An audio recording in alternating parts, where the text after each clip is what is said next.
আপনি কি কল্পনা করতে পারেন এমন এক শিশুর কথা, যার কাছে না কোনো শাহী ঢাল আছে এবং না কোনো ভারী তলোয়ার, কিন্তু যখন সে মরুভূমিতে বেরিয়ে পড়ত তখন জঙ্গলের রাজা অর্থাৎ হিংস্র সিংহগুলো তার সামনে মাথা নত করে দিত। আপনি কি বিশ্বাস করবেন যে জেরুজালেমের পাহাড়ে ভেড়া ছাগল ছড়ানো এক সাধারণ রাখাল একদিন পুরো দুনিয়ার সবচেয়ে শক্তিশালী বাদশা হবে? এটি কি সম্ভব যে কোনো ব্যক্তি তার নিজের হাতে শক্ত লোহাকে মোমের মতো গলিয়ে নিজের ইচ্ছে মতো হাতিয়ার বানিয়ে ফেলবে?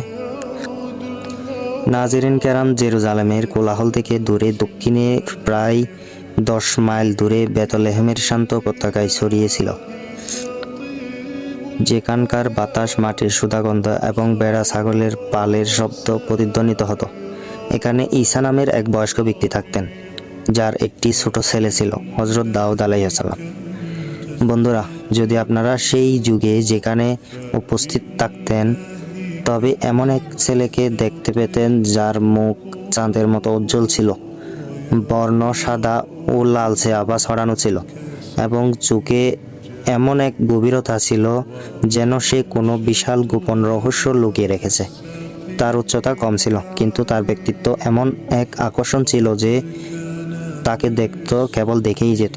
তার কথা বলার ভঙ্গি এত মিষ্টি ও মাধুর্য ছিল যে শ্রবণকারী নিজের হুঁশ হারিয়ে ফেলত। সে সারাদিন রোদের ছায়ায় জঙ্গলে কাটাতো। তার হাতে শুধু একটি কাঠের লাঠি, একটি চামড়ার তলে এবং একটি গুলতি থাকত। সে কোনো সাধারণ ছিল না। সে জঙ্গলের সিংহের কান ধরে তাদের উপর চড়ে বসত, এবং যে হিংস্র পশুর নাম শুনে মানুষ কেঁপে উঠত, সে হযরত দাউদ আলাইহিস সালামের সামনে পোষা পশুর মতো গান নিচু করে দাঁড়িয়ে থাকত। এক দুপুরে যখন সূর্য আকাশের ঠিক মাঝখানে ছিল, হযরত দাউদ আলাইহিস সালাম এক জনশূন্য রাস্তা দিয়ে যাচ্ছিলেন। হঠাৎ তিনি এক অদ্ভুত আওয়াজ শুনতে পেলেন। একটি পাথর থেকে আওয়াজ প্রতিধ্বনিত হলো, হে দাউদ, আমাকে তুলে নাও। আমি হারুনের পাথর, যা দিয়ে হারুন এক ব্যক্তিকে আঘাত করেছিল। আমি তোমার উপকারে আসব। হযরত দাউদ আলাইহিস সালাম অবাক হয়ে সেই পাথরের দিকে তাকালেন। তিনি ঝুঁকে পাথরটি তুলে নিজের তলেতে রেখে নিলেন। মাত্র কয়েক কদম চলতেই আরেকটি পাথর কথা বলে উঠল, আমি মুসার পাথর, আমাকে তুলে নিন, আমি আপনার উপকারে আসব। হযরতের বিস্ময় কাটাতেই তৃতীয় একটি পাথর আওয়াজ দিতে লাগলো, হে দাউদ, আমি সেই পাথর যার মাধ্যমে তুমি জালিম জালুদকে খতম করবে, আমাকেও তোমার সাথে রেখে দাও।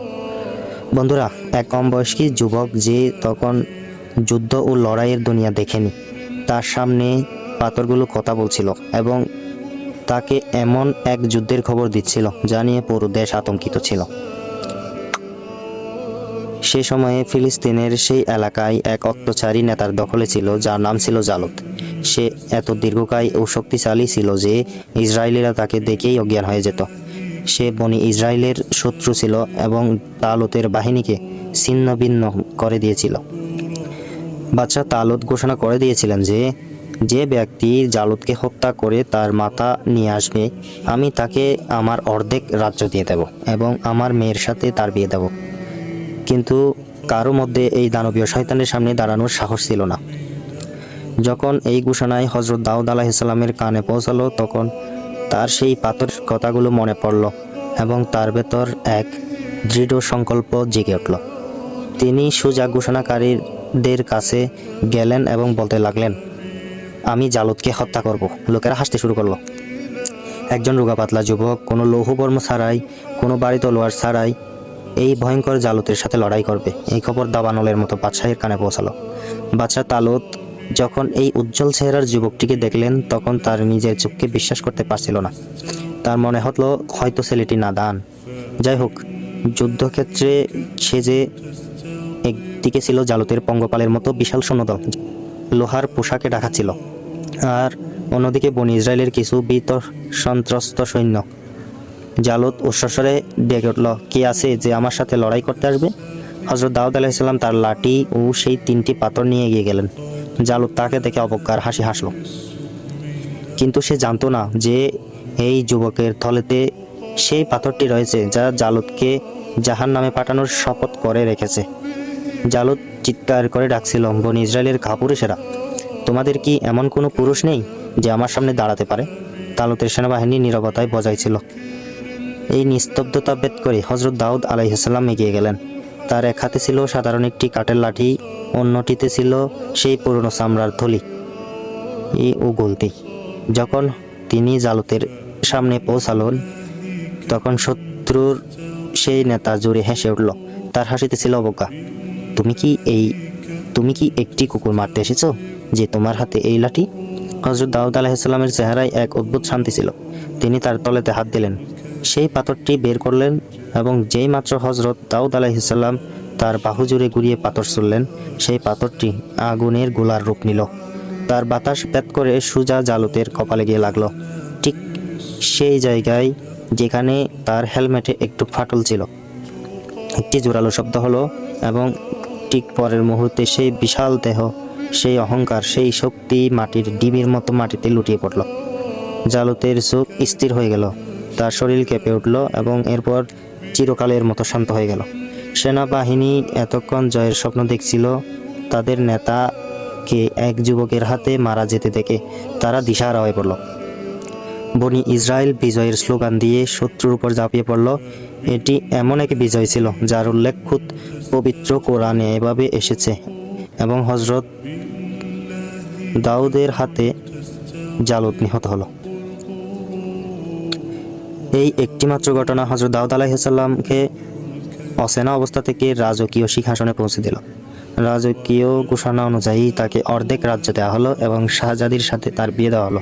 এখন প্রশ্ন হলো, একজন রাখালের জন্য কি প্রাসাদের জীবন সহজ ছিল? রাজ মুকুট কি তাকে বদলে দিয়েছিল? মোটেও না।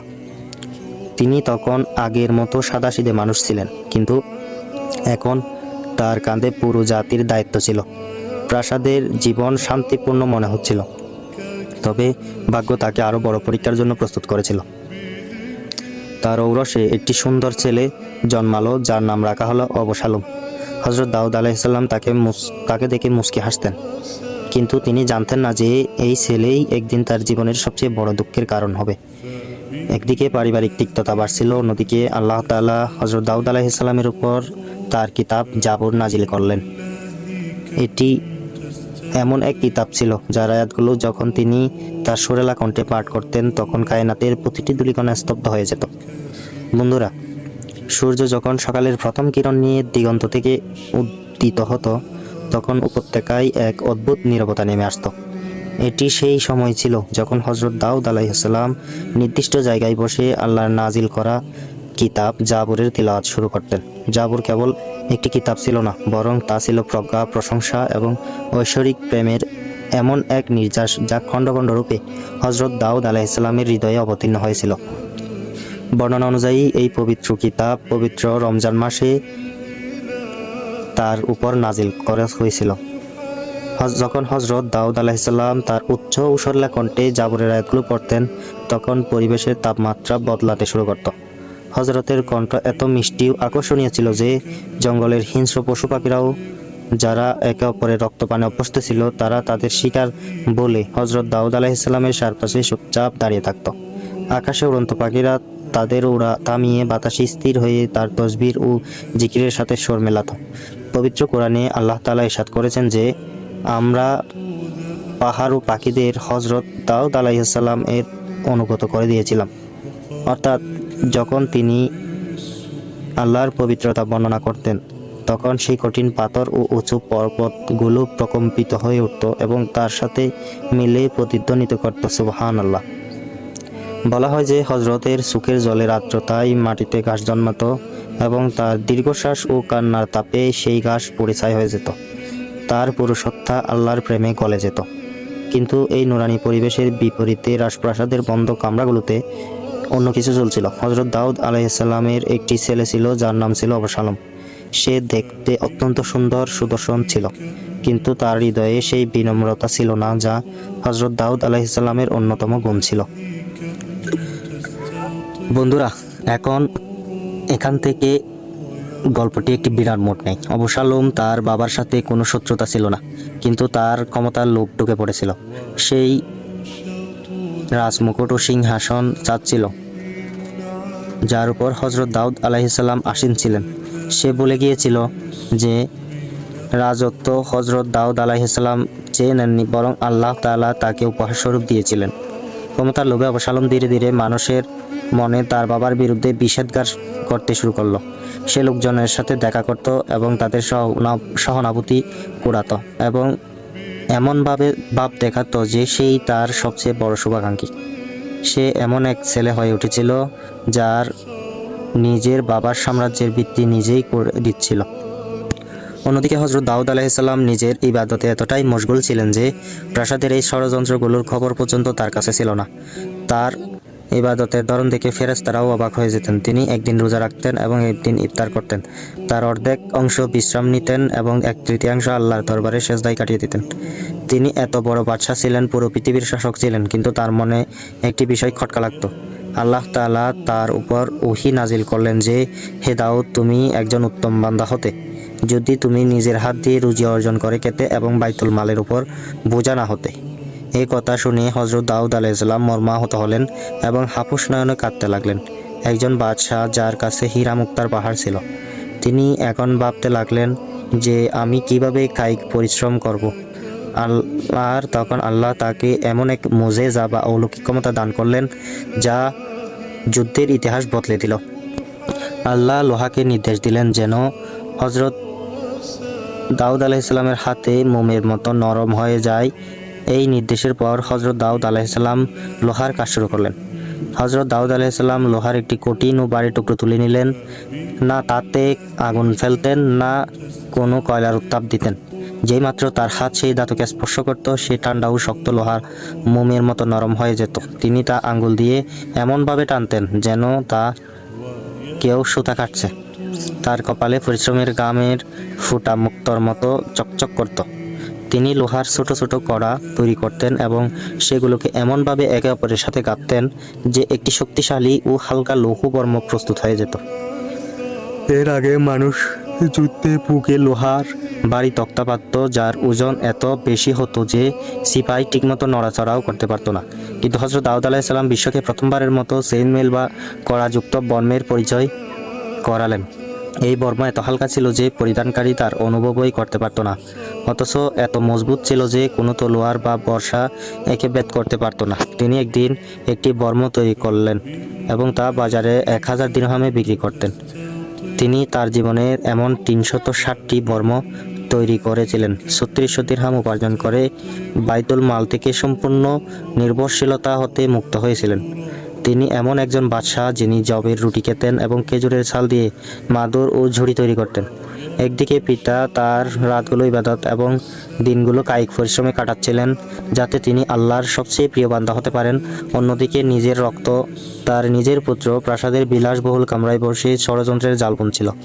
অবসালমের সৌন্দর্য ও তার চাটুকারিতা মানুষের তার অনুরাগী করে বানিয়ে ফেলেছিল। সে হযরত দাউদ আলাইহিসসালামের দরবারে আসা বিচার প্রার্থীদের থামিয়ে দিত এবং বলতো, আহা, আমি যদি তোমাদের শাসক হতাম তবে তোমাদের সাথে এমন ন্যায় বিচার করতাম যা এখন হচ্ছে না। এটি সেই বিষ ছিল যা ধীরে ধীরে পুরো সাম্রাজ্যে ছড়িয়ে পড়েছিল। অবসালম তার বাবার বিনম্রতাকে দুর্বলতা হিসেবে তার উপস্থাপন শুরু করেছিলেন।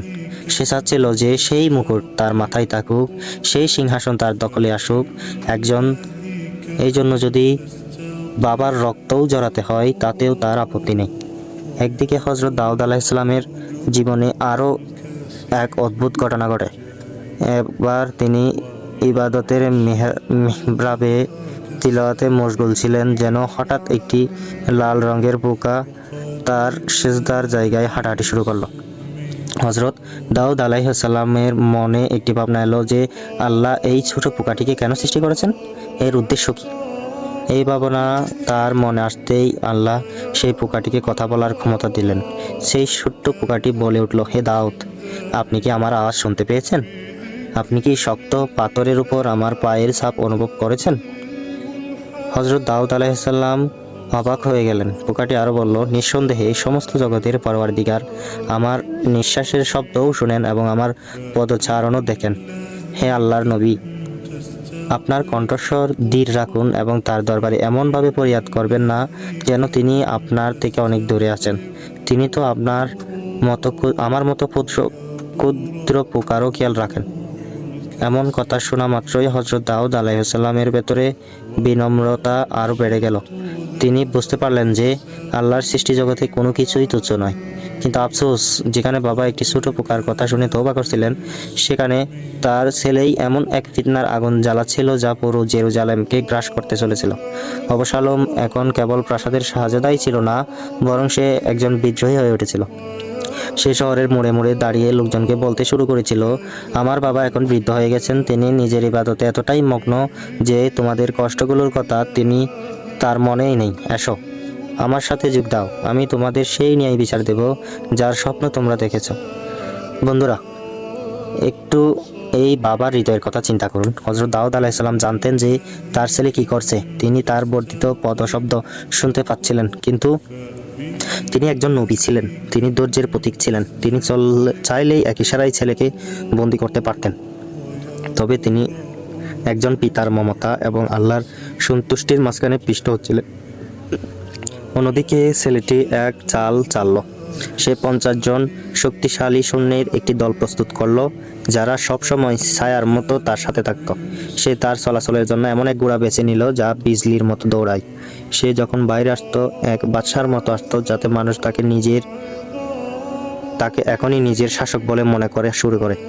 ষড়যন্ত্র এত গভীর ছিল যে প্রাসাদের ভেতরে কিছু গুরুত্বপূর্ণ সভাসদ ছেলের সাথে হাত মিলিয়েছিল। এরপর এক সন্ধ্যায় হযরত দাউদ আলাইহিস সালাম জাবুর পাঠ করছিলেন। হঠাৎ জেরুজালেমের মূল গেট থেকে ঘোড়ার কুড়ের আওয়াজ শোনা গেল। একজন চিৎকার করছিল, চারপাশে হুলস্থুল পড়ে গেল। খবর এলো যে অবশালোম তার সেনাবাহিনী নিয়ে প্রাসাদ ঘেরাও করে ফেলেছে এবং সে সিংহাসন দখল করতে এসেছে। এখন হযরত দাউদ আলাইহিস সালামের সামনে দুটি পথ খোলা ছিল। হয় তিনি নিজের ছেলের বিরুদ্ধে তলোয়ার ধরবেন এবং নিজের হাত রক্তে রঞ্জিত করবেন, অথবা নীরবে সিংহাসন ছেড়ে দিয়ে আল্লাহর ফয়সালার অপেক্ষা করবেন। কিন্তু হযরত দাউদ আলাইহিস সালাম যুদ্ধের পথ বেছে না নিয়ে শহর ছেড়ে যাওয়ার সিদ্ধান্তই নিলেন। এই সিদ্ধান্তের মূল কারণ ছিল যে তিনি চাননি কোনো পবিত্র শহরে আপনজনদের রক্ত ঝরুক এবং আল্লাহর ঘরের অমর্যাদা হোক। তিনি তার বিশ্বস্ত কিছু সাথী নিয়ে শহর ছেড়ে বেরিয়ে গেলেন। অবশালোম সিংহাসন দখল করে নিল, কিন্তু খুব শীঘ্রই শহরের বাইরের এক জঙ্গলে দুই সেনাবাহিনীর মধ্যে মুখোমুখি সংঘর্ষ হলো। হযরত দাউদ আলাইহিস সালাম তার সেনাপতিদের কঠোর নির্দেশ দিলেন যেন অবশালোম জীবিত বন্দী করা হয়, তার কোনো ক্ষতি না করা হয়। যুদ্ধের সময় যখন অবশালোম সেনাবাহিনীর ছত্রভঙ্গ হয়ে গেল, তখন সে তার খচ্চরে চড়ে পালিয়ে যাচ্ছিল। প্রতিমধ্যে একটি বড় গাছের ডালপালা নিচু হয়ে ঝুলেছিল। অবশালোম লম্বা চুল সেই ডালগুলোতে জড়িয়ে গেল এবং সে বাতাসে ঝুলতে থাকলো। সৈন্যরা তাকে এই অবস্থায় দেখে ফিতনা চিরতরে খতম করার জন্য তাকে সেখানেই হত্যা করলো। যখন হযরত দাউদ আলাইহিস সালাম তার ছেলের মৃত্যুর খবর পেলেন, তখন একজন পিতা হিসেবে তিনি ভীষণ দুঃখ পেলেন এবং হাপুস নয়নে কাঁদতে লাগলেন। তবে এর পাশাপাশি তার রাজত্ব পুনরায় বহাল করা হলো এবং দেশে শান্তি ফিরে এলো। তার 100 বছরের জীবনের প্রতিটি মুহূর্ত অলৌকিক ঘটনায় ভরপুর ছিল। তার সাম্রাজ্য বিলাত শাম থেকে শুরু করে পারস্যের অঞ্চল পর্যন্ত বিস্তৃত ছিল। তিনি এমন একজন শাসক ছিলেন যিনি রাতে সাধারণ মানুষের ছদ্মবেশে গলিতে গলিতে ঘুরে বেড়াতেন এবং নিজের সম্পর্কে জিজ্ঞেস করতেন লোকজনের কাছে, তোমাদের বাদশা কেমন? বন্ধুরা, এখান থেকে হযরত দাউদ আলাইহিস সালাম জাতির উপর নেমে আসে হৃদয় বিতারক ঘটনার সূচনা হয়। কেন পুরো জাতি কি মাত্র এক রাতে মধ্যে পশুতে রূপান্তর হতে পারে? এটি কোনো রূপকথা নয়, বরং জেরুজালেমের নিকটবর্তী এক জনপদের বাস্তব সত্য, যারা হযরত দাউদ আলাইহিস সালামের যুগে আল্লাহর একটি নির্দেশকে উপহাসে পরিণত করেছিল। এটি আইলা নামের এক জনপদের গল্প, যা লোহিত সাগরের উপকূলে অবস্থিত। এটি একটি সুন্দর ও সমৃদ্ধশালী শহর ছিল, যেখানে বাসিন্দারা মাছ ধরায় অত্যন্ত দক্ষ ছিল। নীল সমুদ্রের ঢেউ যখন উপকূলে আসে পড়ত, তখন সেখানে রূপার মতো চকচকে হাজার হাজার মাছ লাফাতে দেখা যেত। কিন্তু এই জনপদের জন্য আল্লাহ একটি কঠোর নিয়ম ছিল। শনিবারের দিন কেবল ইবাদতের জন্য নির্ধারিত থাকবে। সেদিন মাছ ধরা সম্পূর্ণ হারাম। শনিবার সকালে যখন সূর্য উদিত হতো, তখন এক অদ্ভুত অলৌকিক ঘটনা ঘটত। সমুদ্রের সমস্ত মাছ, যা সপ্তাহের বাকি 6 দিন গভীর পানিতে লুকিয়ে থাকত, তা শনিবারের দিন জলের উপরিভাগে চলে আসতো এবং উপকূলের এত কাছাকাছি চলে আসতো যে কোনো বাচ্চাও হাত দিয়ে তাদের দলে ফেলতে পারত। সেই মাছগুলো যেন লোকজনকে ব্যঙ্গ করত, তাদের ধৈর্যের পরীক্ষা নিত। মাছের প্রাচুর্য দেখে সেই লোকগুলোর মনের লোভ বাড়তে লাগলো এবং তাদের মনের লোভের সাপ ফুসফুস করতে লাগলো। তারা ভাবতে লাগলো যে আহা, এত ধনসম্পদ সামনে আর আমরা শুধু ইবাদত করে সময় কাটাচ্ছি। অবশেষে শয়তান তাদের উপর তাদের মনের এক কুটিল পন্থী জুগিয়ে দিল। তারা ভাবলো যে আমরা সরাসরি মাছ ধরবও না, আবার মাছ হাত থেকে যাবেও না। তারা উপকূলের পাশে বড় বড় গর্ত করে দিল এবং ছোট ছোট খাল সমুদ্রের সাথে যুক্ত করে দিল। শনিবারের দিন যখন মাছগুলো ঢেউয়ের সাথে সেই গর্তে প্রবেশ করত, তখন তারা খালের মুখগুলো বন্ধ করে দিত। মাছগুলো আটকে যেত এবং রবিবার সকালে তারা মহোৎসবের সেই মাছগুলোকে তুলে নিয়ে আসতো। তারা মনে করত যে আল্লাহকে ধোঁকা দিয়েছে। যখন হযরত দাউদ আলাইহিস সালাম এই চালাকির কথা জানতে পারলেন, তখন তিনি সতর্ক করলেন, হে আমার জাতির মানুষেরা, আল্লাহর সীমানা নিয়ে খেলা করো না। এটি এমন এক পথ যা তোমাদের ধ্বংসের দিকে নিয়ে যাবে। কিন্তু সেই লোকেরা হাসাহাসি করত এবং বলতো, আমরা কি শনিবারের দিন মাছ ধরেছি? আমরা কি রবিবারের দিনেই ধরি? তাদের চোখে লোভের একটি পট্টি বাঁধা ছিল যে তারা সামনের কোনো জার দেখতে পাচ্ছিল না। বন্ধুরা, এখন পরিস্থিতি অত্যন্ত গুরুতর হয়ে উঠল। জলপথটি 3 ভাগে বিভক্ত হয়ে গেল। এক দল যারা পাপে লিপ্ত ছিল, দ্বিতীয় দল যারা নীরব দর্শক ছিল, আর তৃতীয় দল সেই কিছু লোক যারা সত্য কথা বলেছিল এবং পাপীদের থেকে আলাদা হয়ে যাওয়ার সিদ্ধান্ত নিয়েছিল। তারা জনপদের মাঝখানে একটি প্রাচীর তুলে দিল, যাতে আল্লাহর আযাব যখন আসে তখন সুরক্ষিত থাকতে পারে। হযরত দাউদ আলাইহিস সালাম তাদের উপর অভিশাপ দিলেন এবং তাদের সাথে নিজের অসন্তুষ্টি প্রকাশ করলেন। সেই আইলার জনপদের জন্য শেষ মানবীয় রাত ছিল। বাতাসের এক রহস্যময় ভারী ভাব ছিল, পাখিরা কিচিরমিচির বন্ধ করে দিয়েছিল এবং সমুদ্রের ঢেউগুলো শান্ত হয়ে গিয়েছিল। পাপী মানুষেরা নিজেদের ঘরে মাছের কাবাব খেয়ে শান্তিতে ঘুমিয়ে পড়ল এবং এই কথা না ভেবেই যে আগামীকাল সকালে তাদের জন্য কি নিয়ে আসতে চলেছে। পরের দিন সকাল সূর্য উঠল, তখন জনপদের সেই অংশে সৎ মানুষেরা থাকত যেখানে এক অদ্ভুত নীরবতা বিরাজ করছিল। কারো হাঁটার আওয়াজ নেই, বাজারে কোনো কোলাহল নেই। যখন কিছু লোক সাহস করে প্রাচীরের উপর উঁকি দিল, তখন তাদের গলা দিয়ে চিৎকার বেরিয়ে এলো। গলিতে কোনো মানুষ ছিল না, সেখানে চারপাশে কেবল বানর ছুটাছুটি করছিল। সেই বানরগুলো একে অপরের অবাক হয়ে দেখছিল এবং মানুষের সুরে কান্নার চেষ্টা করছিল, কিন্তু তাদের গলা দিয়ে কেবল পশুর মতো আওয়াজ বের হচ্ছিল।